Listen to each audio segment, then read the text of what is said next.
Hello, can you Hi, hear me? Hi. I can. Oh, cute cat. I forgot to change my picture. How are you doing? You're good? Cool. I'm Yeah. fine. Say hi to Brazil. Is that the first time you're interviewed by Brazil? Um, Maybe. I mean, I've had some people contact me maybe for fanzines or something before, but yeah, Cool. Do you know any Brazilian word?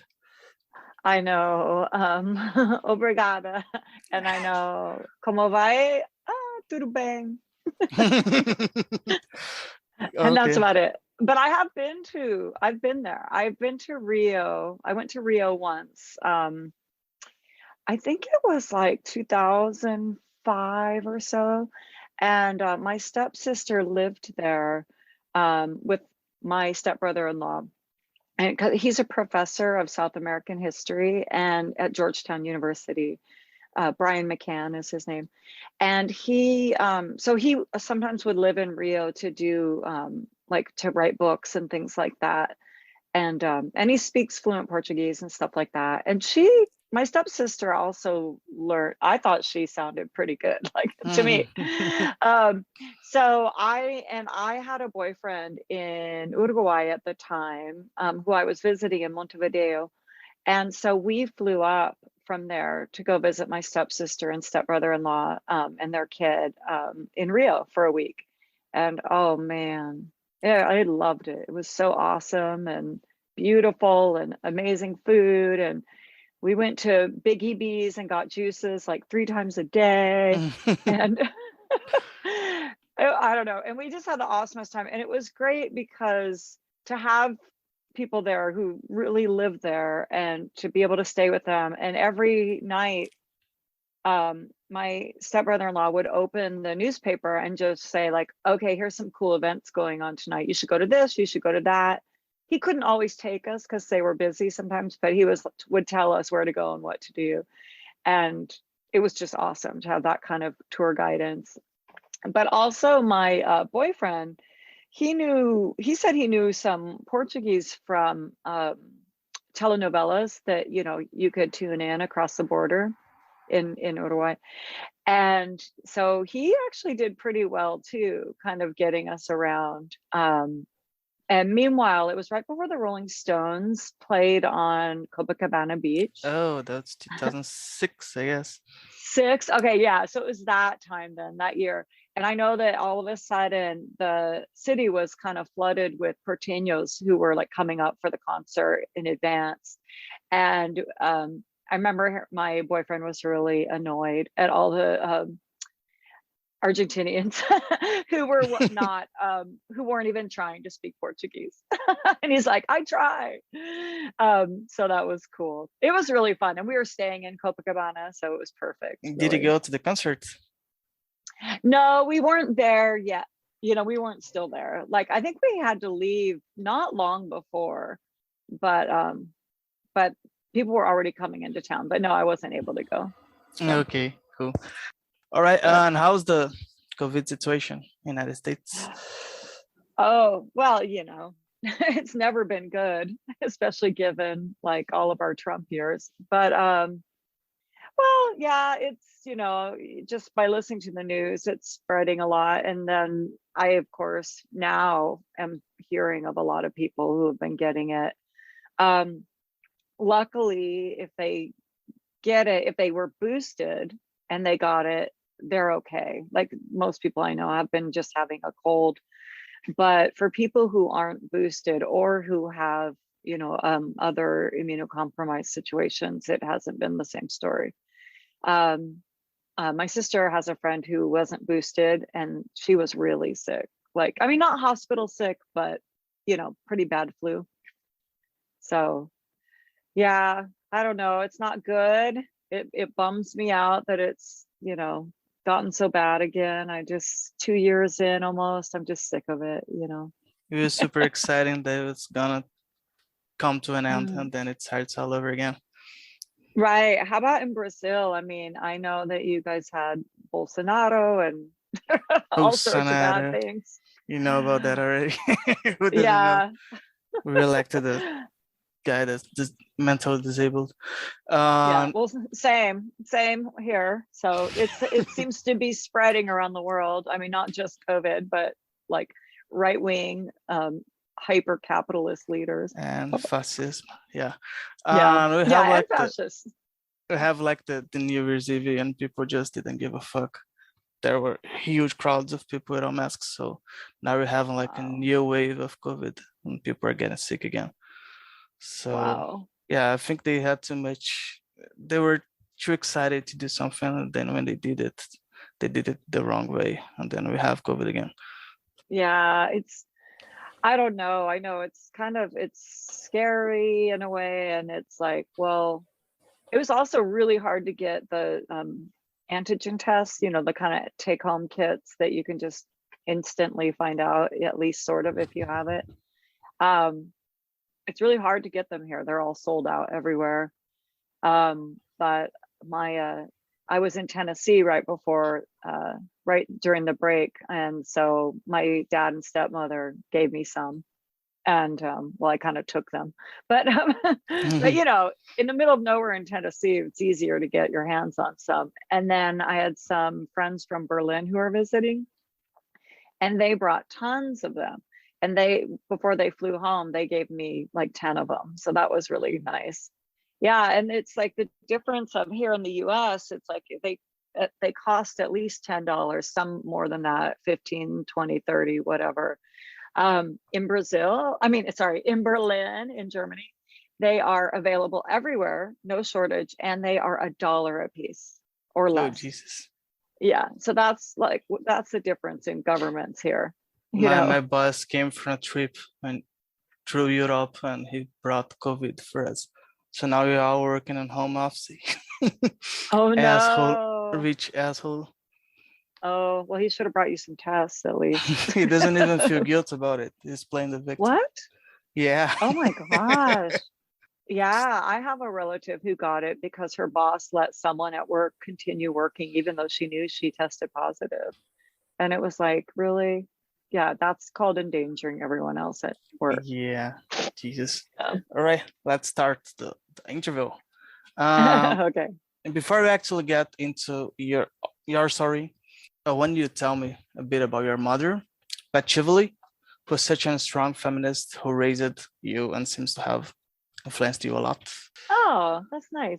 Yeah. So yeah, my mother, Pat Shively, she was from Omaha, Nebraska. Well, Ralston, Nebraska, outside of Omaha. She grew up in a Catholic Croatian American working class family, pretty poor. But she was always a tomboy and playing pranks and stuff on people. And definitely, like, the town was probably too small for her. So she took off to Memphis, Tennessee, because she had a friend going to school down there. And she ended up going to nursing school there and got a degree there. And that's where she met my dad, because my dad's from Tennessee. And then my mother was in Memphis when Martin Luther King Jr. was assassinated. Oh my God. Yeah, and that was pretty crazy, scary time. And she just, I think also at that point too, she just was like, okay, I've had enough. I've had enough of the South and whatnot.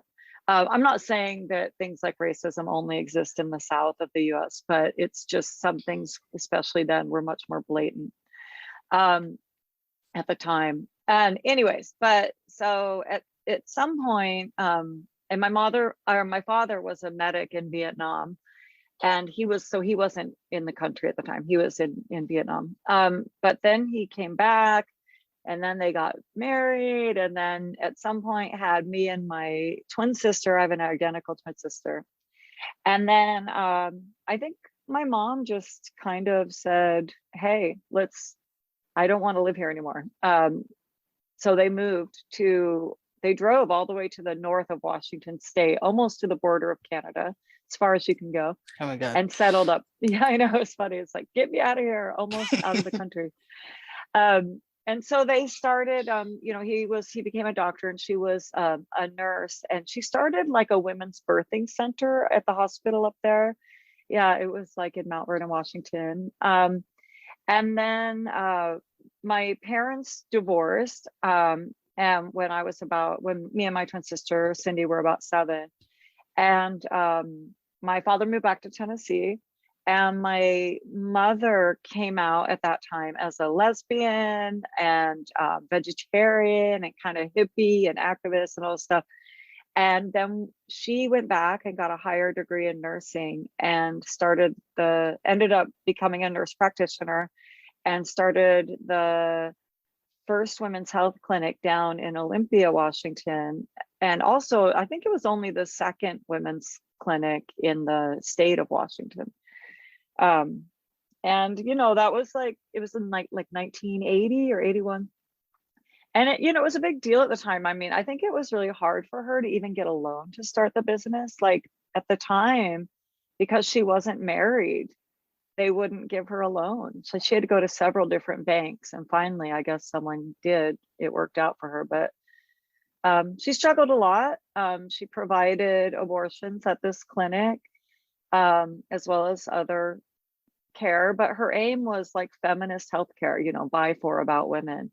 And she was harassed a lot and picketed a lot, lots of protests, anti-abortion protests at the clinic. She also at the time would testify, she would examine women in rape cases and would testify in court against the men, and would sometimes receive death threats from people because of that or the abortion situation. She eventually started wearing a flap jacket, a bulletproof jacket, Oh my her God. vest. Yeah. And she also took shooting lessons. She was really good shot, actually. And it was kind of amazing. My mom was one of those people who was like good at everything she did. And she loved learning new things and just trying to do it herself, So I think she even did the plumbing sometimes in our house, and did the electrical wiring in a room, and whatever, just anything. Self-learner. Yeah, and I don't know, somehow I didn't really pick that up from her, but probably because she did it all for us. But yeah, so she what was I saying? Oh, anyways, I don't know. So she just kind of was doing all these things and was protested a lot, and then I don't know, I think she worked in a women's prison too, providing healthcare there. But I think she always kind of supported people who she felt were oppressed, and mistreated and stuff. And because, she had been in those categories herself. So, and was, yeah, she would march in gay pride parade in Olympia. That was when it was really small, 10 people or something or There's less, something already. Yeah. Yeah. So she was a big influence on us. And I mean, and we grew up, with this kind of, she was really fun and funny and just, rebellious. And it was a fun household. Wasn't always easy because she was gone a lot, because she was working so hard. And it took many years for the clinic to actually earn money, and to support itself. So we were pretty broke for a long time. And also, kind of stigmatized sometimes because, our mother's a lesbian and So she's a weird hippie. Yeah. Yeah, So all that kind of stuff, and sometimes people threw rocks at our house. One time people tried to burn our front door. I remember, yeah, I think one time all the employees came to work and their pets had all had to go to the emergency veterinarian's office that weekend, and they're pretty sure all their pets had been poisoned, just stuff like that, because it was weird, right? It happened to every single person who worked at the clinic.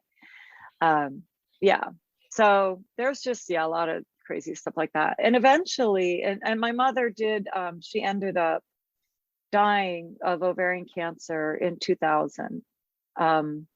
And about a year, I think, after that, the clinic that she had given to her friends who worked there, it got, someone tried to firebomb it with a Molotov cocktail. And it didn't completely destroy the building, but the water from the whatever the fire things flooded the building and ruined a lot of things in there. So it took them a long time to get back on their feet. And then the insurance company wouldn't allow them to continue to provide abortions because they Jesus. just, yeah, I know the insurance company was said, oh, it's too much of a liability. And they just jacked up the insurance so high that they couldn't afford to do abortions anymore with that insurance policy, and they couldn't change. They fought it for a while, and they contacted a politician in Washington who ended up making a law that saying that insurance companies can't gouge you for acts of terrorism, because otherwise it's, you know, supporting terrorism or encouraging terrorism. So that's on the books now in Washington state, but it's not retroactive, so it can't apply to their clinic. So Fuck. yeah, it's kind of like they're being put out of business almost, you know. So Doesn't seem like we are like in 2000. It was in 2000, you know, because it's very bizarre. Anyway, it's very inspiring. Thanks a lot for this story. That was super cool. Oh yeah, you're welcome. Okay, all right, so let's move on. Can you hear my cat? Yeah. Shit. She's gonna do that the whole night. Aww. I'm not sure what she wants. Anyway, all right. You were born in Memphis, but you grew up in Olympia, as you said. And you also did an exchange in Thailand. Is that right? Right. Yeah. How did that work? Sounds How did that happen? Different. Yeah. Well, my mom's first real girlfriend, Linda Andrews, she had been my mother's teacher when my mom went back to school in Seattle to get a higher nursing degree. This woman, Linda, was her professor, and they ended up getting together, and that woman left her husband for my mom. So it was crazy. Oh my God. I know. And then she moved down to Olympia with us as well. The relationship didn't last too many years, but you know, enough, like several years. And but anyways, they remained friends, and that woman ended up working overseas for USAID, doing family planning and healthcare overseas for years and years and years. She only kind of recently retired. So anyway, she was stationed in Bangkok in the late 80s. And so my mom was like, all right, once the clinic started like taking off a bit and, you know, she's making enough money, she was like, okay, we're going to go visit her. So she took me and her new girlfriend and my twin sister and I to Thailand to visit Linda. Oh, and it was awesome. It was like, we loved it so much. And I mean, I loved everything about it. So, and when I got back, I was part of like some clubs, after school clubs and stuff that helped support exchange students who came to our school. So we were kind of part of a social committee that would like hang out with exchange students and, you know, help them with anything they might need, and basically just kind of be social support for them. And, you know, I made a lot of friends in that group. And so all these people kind of influenced me to become an exchange student. And also with my mother loved to travel so much. And so, you know, it kind of rubbed off on me. So anyways, so I decided to apply, and I had taken German in high school, so that was really the only other language I was familiar with. So there were 4 choices on the application, and I was like, number 1, Germany, number 2, Austria, number 3, Switzerland, hoping I'd be sent to a German speaking part of Switzerland.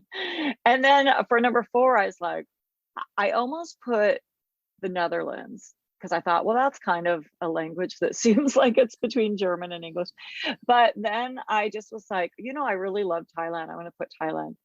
And of course, the organization, they'd never sent anyone to Thailand before. They'd only had exchange students come from Thailand to various countries. So they were like, oh yeah, we're sending her to Thailand. She'll be our first. So there I went. And it was awesome in a lot of ways. It was hard in some ways, like my host family was kind of awful, but but I loved everything else about it. And I guess I was lucky. I was young enough to pick up the language pretty quickly. And what really helped was learning to read and write. I think at first I was afraid because it was a different alphabet, but it's a phonetic alphabet, much more phonetic and with better rules and stuff than English, that's for sure. And if you learn it, it helps with so much, with speaking and everything. And I was also, learning culture and stuff and just trying to be as respectful as possible. And, Sure that they have like a lot of vowels in their alphabet.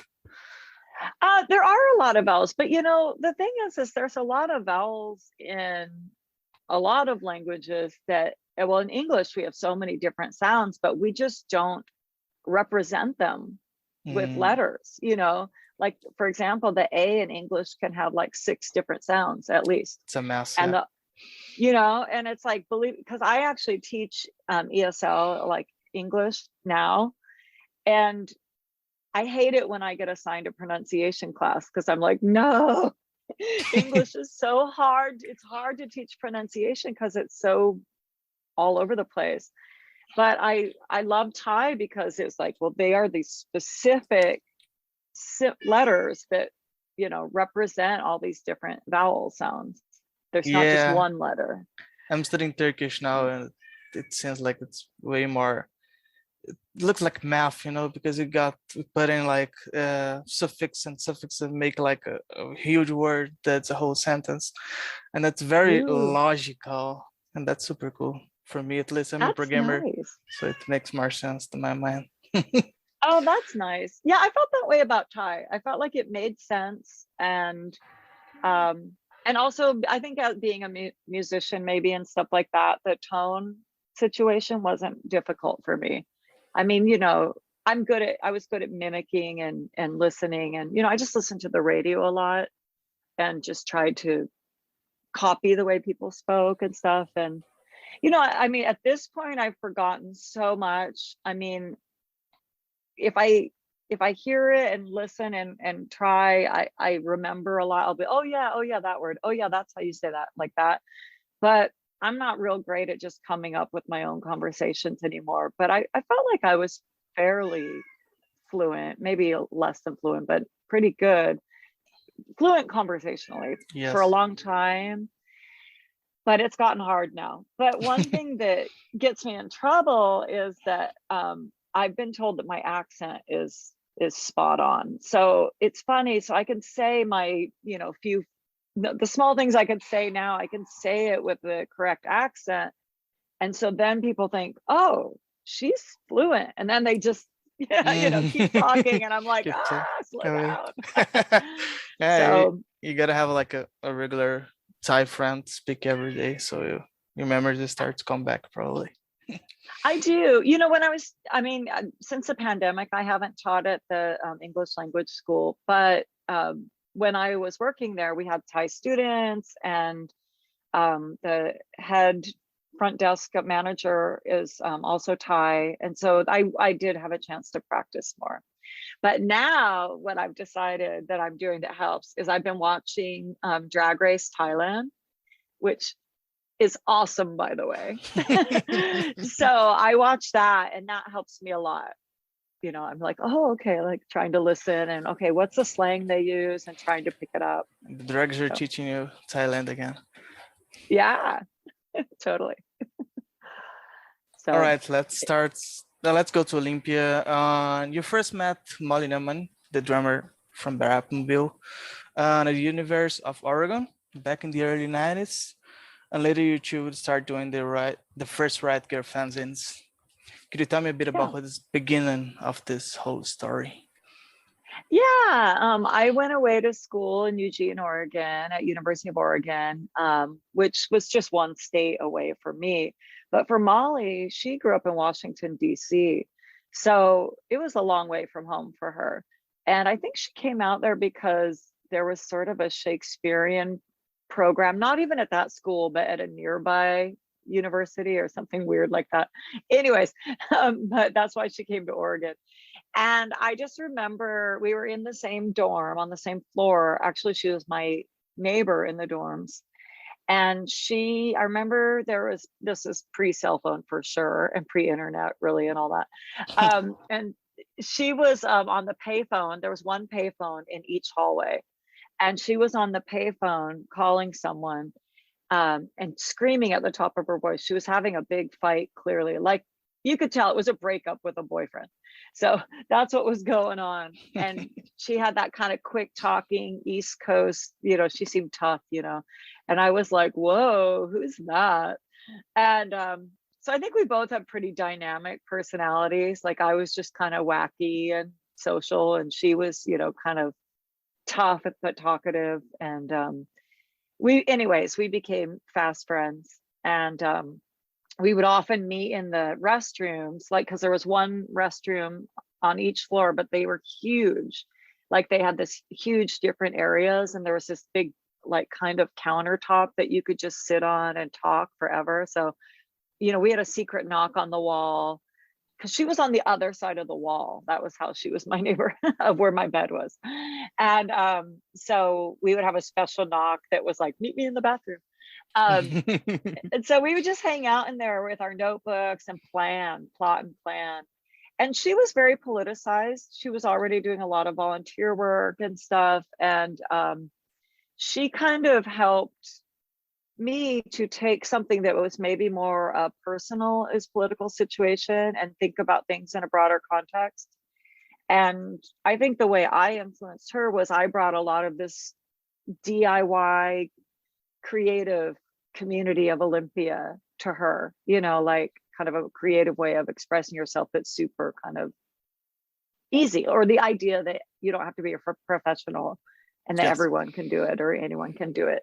So that was kind of how we did our Reese's peanut butter cups thing. And yeah, so, but I think at first we just were kind of bratty, and we were just going around saying like how racist and sexist and whatever everything was. And we took very political classes. And we started spending weekends in Olympia because the music scene really wasn't happening in Eugene, Oregon. It was like in the bigger cities, like in basically Olympia. Well, Olympia wasn't a big city, but there's reasons why Olympia had a lot going on, I guess, but Seattle, Olympia, and Portland. So we would go to shows in those three places, sometimes Eugene. So we would spend a lot of time in Olympia connecting with people like Calvin Johnson from K Records and Candace Pedersen from K Records, a lot of people. Toby Vale, who later was in Bikini Kill, Donna Dresch, all these people. And Bikini Kill was just starting up, and they kind of invited us in to be part of their kind of crew, and we would hang out with Kathleen and Toby a lot in their apartments and just talk about issues and politics and things we were seeing around us and things we were experiencing. And they were so supportive of other women making fanzines and doing music. So I think Toby was one who's like, you guys should start a fanzine. So then we started the Girl Germs fanzine. We also wanted to do a women's radio program, but in fact, in Eugene, they didn't have a college radio at all. We joined a group to try to start a college radio, but these guys who ran it were just total pot smoking hippies and nothing ever happened.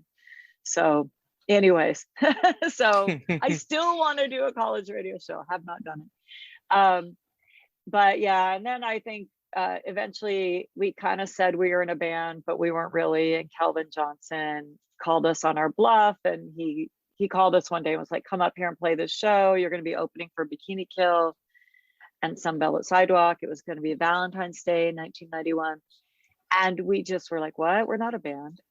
We can't do that, And he said, but you come up here like once a month at least and go around bragging that you're a band. Because we actually had been a band in theory for quite a while. Like we said, we are this band, Bratmobile, but we didn't really have songs and we didn't perform. So we were like, oh, okay. So how did you do that on stage?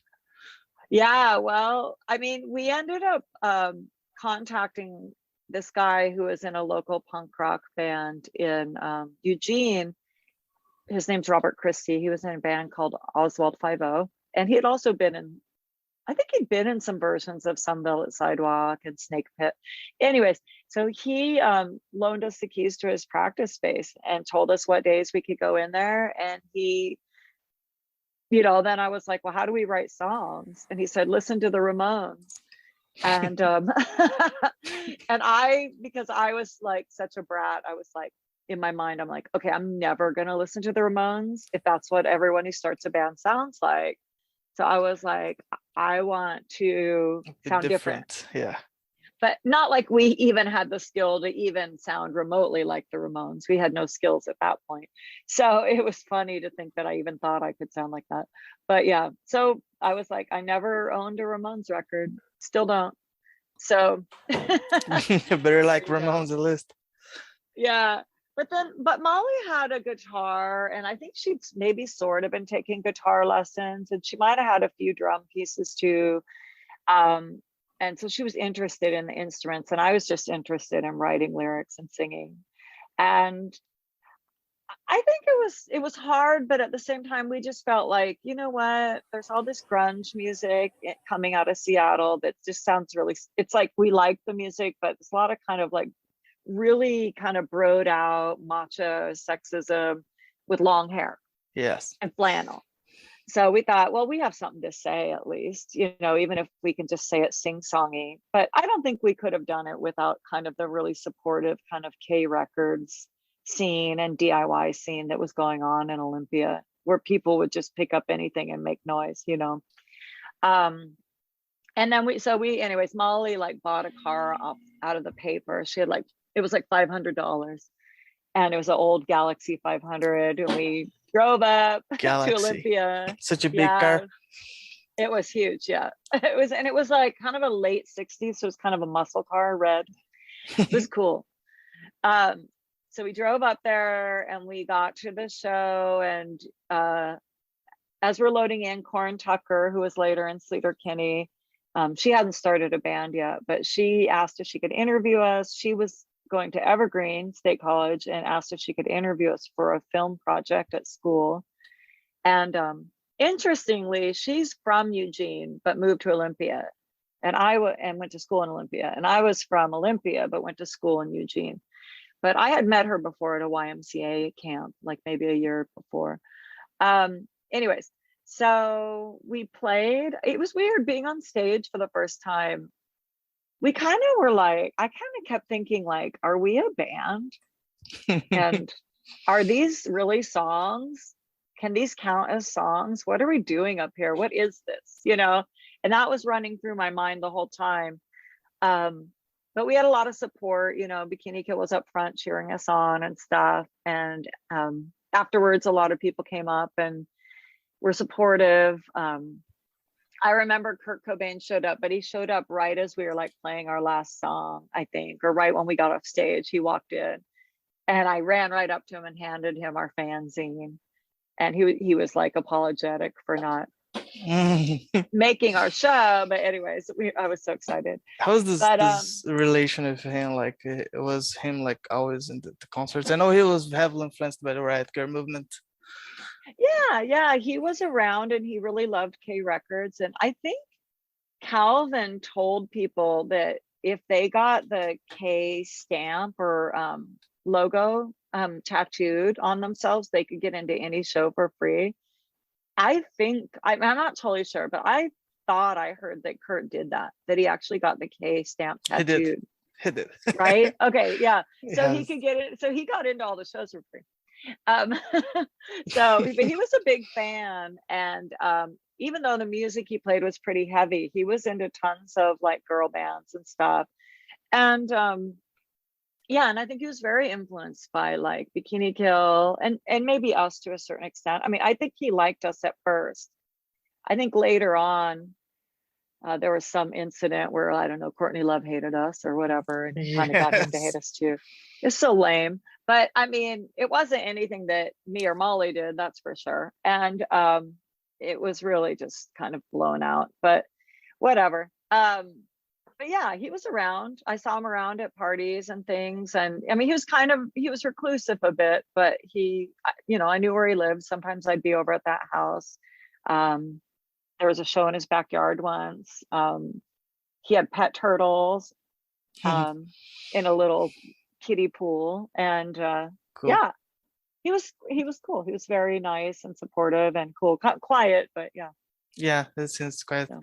And something that for me it's like very passionate about the scene in Olympia as a music enthusiastic is this freedom of creating and doing anything without thinking if it's right, if it's wrong, if it's amateur, if it's professional.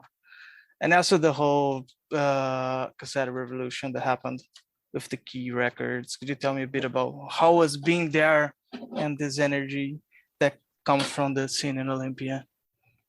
Yeah, I think it influenced me a lot. Like, I think, I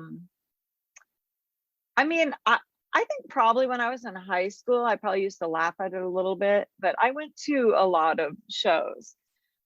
But I was very much just a observer, and I felt very much like kind of up against the wall and observing, and I didn't really feel like I was a part of it. But also I had started out as more of a new waver. Like in the first 2 years of high school, I was more new wave. And then I was kind of went to punk parties and shows in the later part of high school. And it was fun and everything. But I remember meeting Calvin Johnson at one of these punk parties.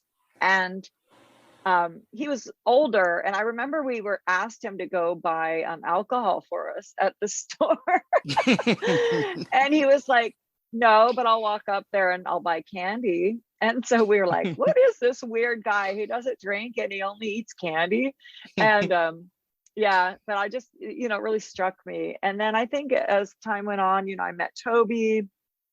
I actually think I first met Toby, or first time I really remember her is, I remember her, but I knew she was around doing bands, but in high school. But I remember being at the first night that I ever stayed out on a school night to see a show was when actually the first show that Nirvana played in Olympia. And they were called Skid Row at the time. They were not called Nirvana yet. And yeah, and I remember it was so great, but it was at this weird kind of college run warehouse space downtown that didn't, I think it was the last night that venue was existing too. It was about to shut down. And there was like, I don't know, maybe 20 people there, or certainly not more than 30. There was not many people there. And I remember there was this big pile of like wood and scraps in the corner. And I didn't know anyone there. So I just kind of walked over and was looking at it. And Toby came up behind me and was like, hi. But she was so weird, I just ran away, but still I was like, okay. So she was trying to be friendly. But yeah, but it was a great night. And I remembered thinking about that band, like, wow, they're gonna be big, or they have this really big sound, Yes. and I thought, oh, so, and of course we all thought Kurt was so cute. He was, good looking. So all right. Yeah. So I don't know, but I think more and more though, it kind of took me leaving Olympia really to see that I could come back and be part of that community. Because I think growing up there, I felt like already people'd see me around and they probably thought I was lame already or something. I wasn't cool or something, or cool enough. But it really took kind of fresh blood coming into Olympia as well. And having that, Kathleen come in and really encourage, and Toby to really encourage other girls to do things. And to not have this huge division of punk and new wave or whatever anymore as well. And also to have K Records really supporting people to be creative in whatever way they could or wanted to. And it would be fun and cool. And it wasn't like, you didn't have to be a professional. And I think that was very unique to Olympia. So yeah, so kind of all those things put together. But I think it helped to have also this real feminist perspective as well added to that. So it wasn't just like love rock, yay, you can do anything, but it was like you can do anything, but and you can have a voice easily, but use your voice for a purpose, you know? Yeah, it was more politically in some way, Yeah, some yeah. extension. Okay, there's specific question here I wanted to do. In the issue I read from the Girl Germs, it was the one with the interview with 7 Year Bitch. Oh Uh, yeah. there's a text from someone, I don't remember who, if it was addressed or not, about the Girls' Night that happened in August 20, 1991, which was part of the Uh-huh. International Pop Underground Convention. Could you tell me a bit Mm. about this iconic Yeah. night? Yeah, it was really cool. Well, I had been away that summer and spent in Washington, D.C. because once Molly and I got the band going, like I actually would go home with her on school breaks to DC, and we started meeting a lot of music people there too. There was a real connection between Olympia and DC. So anyways, but the summer of 1991, for most of it, I had spent in DC, and so had Bikini Kill and Nation of Ulysses, of course, they're from there. So we were all there most of the summer. So I definitely wasn't part of the planning of anything that had to do with IPU. I just showed up and played. But Bratmobile, I think, was the only band that was listed to play twice. So we played on the girl night, and then we played again on a different show, which was like some morning show. Like I cannot believe we had to play at like 9 in the morning. It was so lame. There were even people But watching it. hardly. Yeah. And we had to play first. We had to open for Kicking Giant and Jad Fair, and I was really annoyed by the whole thing. Anyways, and even my mom and sister missed it. Like they couldn't even get there early enough. I think my sister had to take the SAT test or the GRE or something. But anyways, so yeah, but I thought it was cool. These like Olympia is a town that's always been kind of run by awesome women. Like a lot of women own small businesses and feminist people in positions, lots of lesbians. Yeah, it's cool. So I felt like, there were a lot of people, women who kind of ran businesses and things like that, who actually helped put the event on. And I think that was cool. They had this idea that it would be all women on the opening night, and they were hoping that not only would it support all girl bands or whatever, but also it would kind of force women who were already musicians, maybe with guys, to kind of start their own project and do their own thing for that show. Yes. So kind of get people to be creative and do some kind of new one-off things. It was the first show that Heavens to Betsy played. They drove up from Eugene. Or maybe Corin might have still been in Olympia at the time. I don't know. Anyways, but I loved them and they were so great. They only played maybe 2 songs or 3 songs. I don't know, but it was beautiful. And I remember everyone just crying. Corin I has cried. such an unique voice. She does. And the songs were just so intense. And yeah, it was just awesome. And I think, and my sister performed actually. She was in this band called Link. And yeah, she did some songs that were really good. She's a good singer and songwriter. She later did a country band called Tennessee Twin, and she's really good. I think she has a better voice than I do, that's for sure. Yeah, and 7 Year Bitch played. I love 7 Year Bitch. I was a big fan of theirs. I would go up to Seattle and see their shows and stuff. And I think it was kind of weird, in the 90s, there often was this kind of almost division between Olympia and Seattle.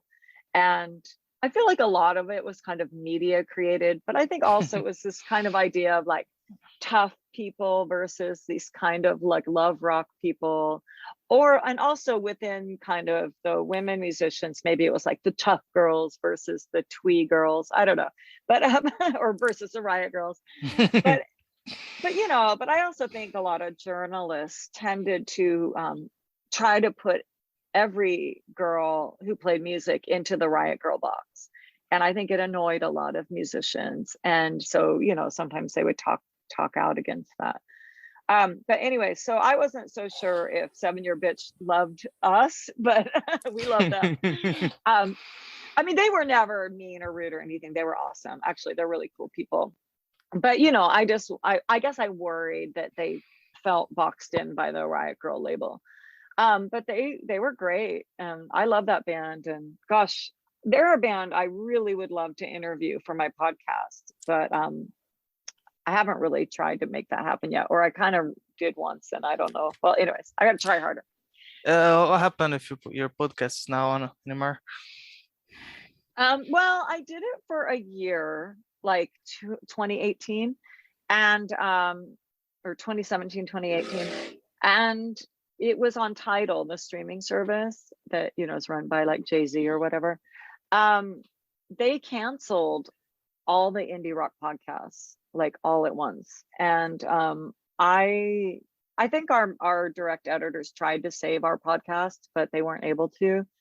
I know they liked it and I thought it did well. But anyways, so I think that was a little disheartening to me. So I just kind of didn't do it for a while, you know. Yeah. And I was doing some freelance radio stories here and there and a little bit of freelance writing since then.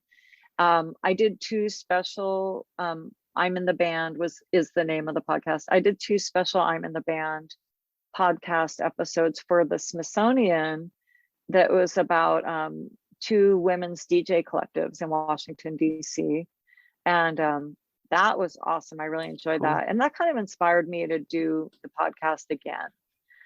So I've recently received a fellowship, like a grant from this leftist think tank in Portland, Oregon. They're called Western States Center, and they're really cool.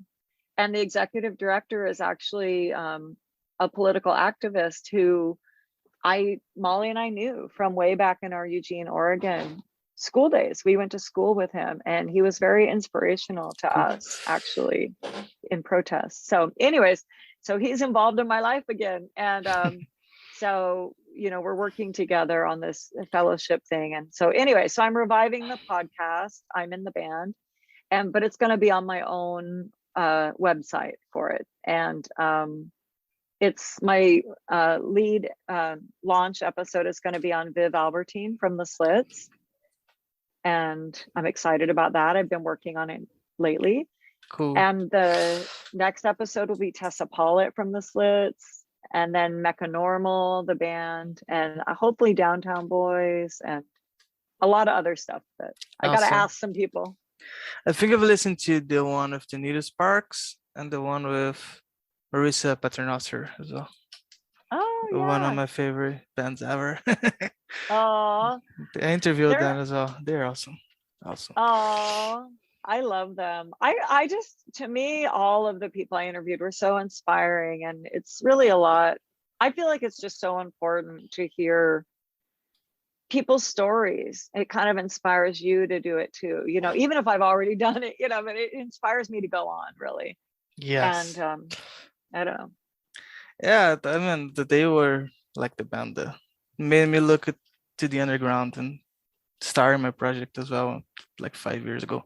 So yeah, that was super cool. That's so anyway, cool. Yeah, a final question to end this Olympia Riot Grrrl section. Why you believe that the Riot Grrrl movement came to an end, and which influences it had in the generations that came after? Yeah.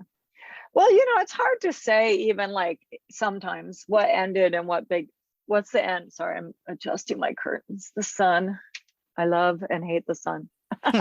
Living in LA, it's kind of both, you know. Well, I mean, I think to me, Riot Grrrl ended by the mid 90s, but that might be because Bratmobile broke up in like late 94. And then Bikini Kill, I'm not sure when they broke up, but I feel like they weren't by the end of the night, by late 90s, they weren't very functional anymore. Yes. So you know, so in a way I feel like it kind of died with those bands, but at the same time, some people kept things going, and Riot Girl meant different things to different people. And there were kind of chapters all over the place with different goals and different participants. So it's funny, I still hear about people who say they're Riot Girls, or that they're, still doing things with their girlfriends and whatever. And so sometimes I think, we definitely said, both Kathleen, me, whoever, we are all like, take this word and this idea and run with it to anyone, So I think some people still identify with it, but for me, it kind of represented more of a time and place, But yeah, I mean, I think there's a lot of issues, first of all, we were really young and busy, and we didn't know what we were doing, you just trial by fire.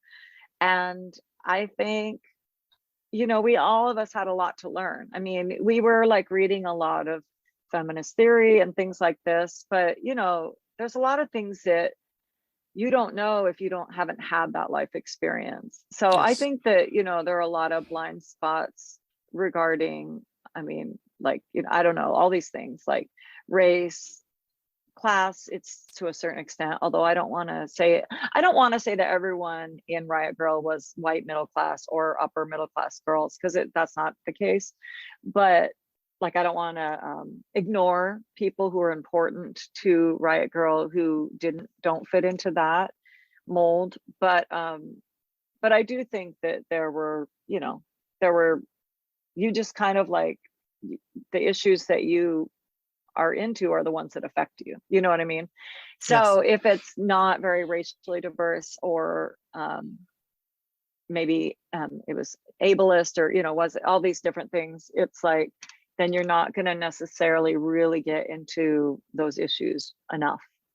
So I see that there was a lot of shortcomings to it. Also, I think at some point, because the media really came in and kind of exploited it and turned it into this almost a fad or a fashion trend or something, I feel like the media kind of also helped make it something that people made fun of, Yes. and kind of took the teeth out of it, and so I also think it helped the way that they portrayed us and would only focus on the singers in bands or whatever, kind of created a lot of resentment within the broader community, but also within our own bands. And it was not necessarily stuff that we asked for, as singers of bands. We didn't ask to always be the focus or always be the spokesperson or whatever.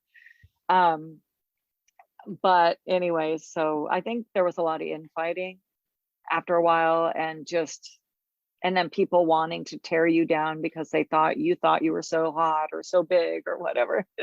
A lot of jealousy and weird things like that. But anyways, whatever, everything comes to an end. And I think that it's more interesting.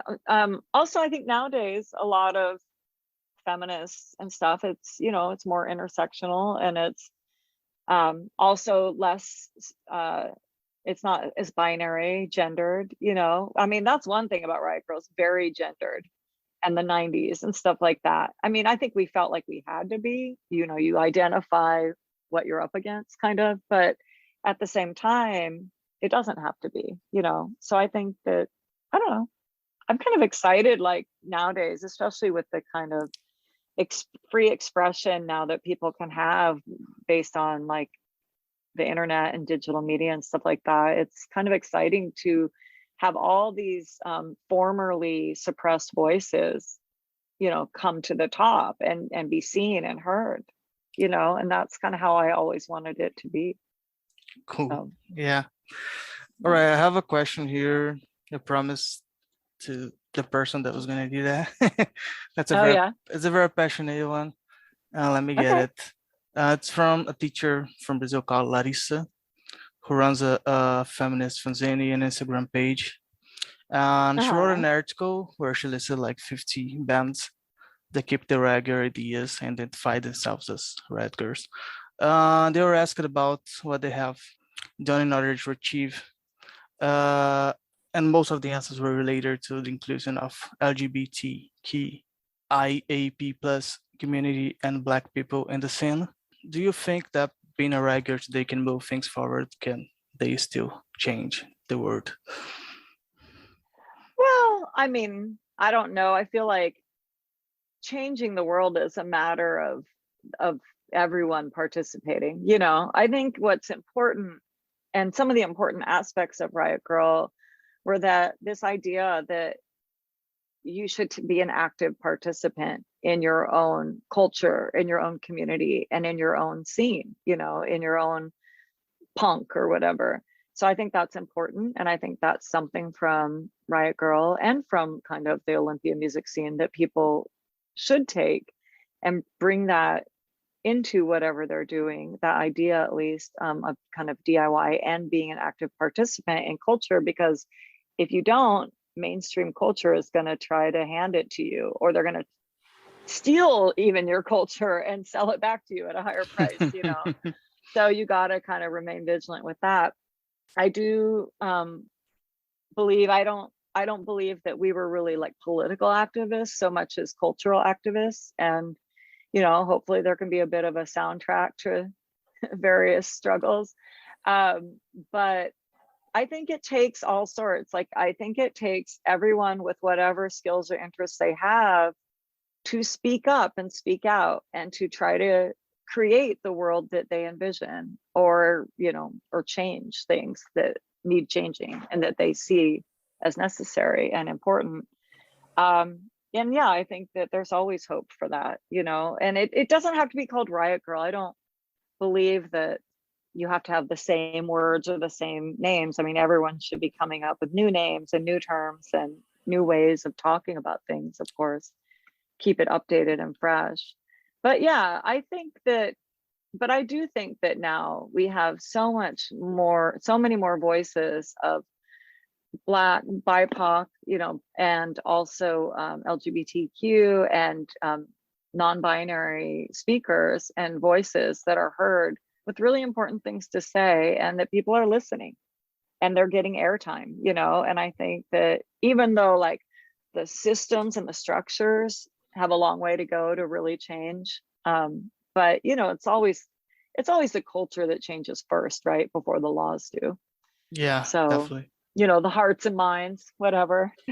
Even though we're But going to a fascist wave, it seems that people are getting more engaged and yeah, and we have to be, but it takes all kinds, you know. I don't feel like, oh, there's only one way to speak out. Obviously there's many different ways, and you can make a difference in your own community, your own backyard, your own whatever, and that might influence someone else who goes on to do something else. And you know, yeah. just realizing we can't do this stuff alone. It takes a bunch. It takes a community, it takes a village, right? Yeah, that's awesome. Okay, to end this interview that's gone huge already, there's a very open question. No, it's because I'm gonna subtitle that to Portuguese, so. Yeah, I'm sorry. No, it's okay. That was fascinating, really. And yeah, to end this interview, I'll ask you a very open question. I want to know what's feminism for you and why it's still so important nowadays. Oh gosh. The hard one. That's hard for me. Yes, it's hard. I mean, I don't know. I think feminism, you know, is the idea that, well, acknowledging that things aren't equal and that we need equality, but also not just equality, but just struggling for justice and acknowledging a history of sexism and oppression, but also on recognizing how all these different isms and oppressions are related and how they all compound each other and make things worse. And that we, you know, it's kind of that idea that we're not free, you know, what is it, like no one's free till we're all free, kind of a thing. And so I don't know, but I think feminism is just recognizing that sexism exists in this world and is still oppressing a lot of people. And it would be better for society, not just women, but men and non-binary people too, to have a not sexist world, you know? Yeah. And it's like, and to have a world that is not confined and defined by gender roles and gender violence and gendered violence. So, and I don't know. So I think that in my mind, as long as sexism exists, so must feminism, because it's the struggle to be heard, to be seen, to be equal, or, and to be, to have justice served to you, to be respected. All right, awesome answer. Really. Thank you. Allison, that was an honor, a huge pleasure. That was fantastic, really. Thanks a lot Oh, for joining me on my project. oh, well, thanks for having me. All And right. hello, Brazil. All right. See Oh, you. I'd love to go there again someday. Hopefully I can make it back. I hope it works. Yeah. Let me know if you come to here. Okay. All right. See you. Cool. Bye bye. Have a good night. Okay. Bye, you too.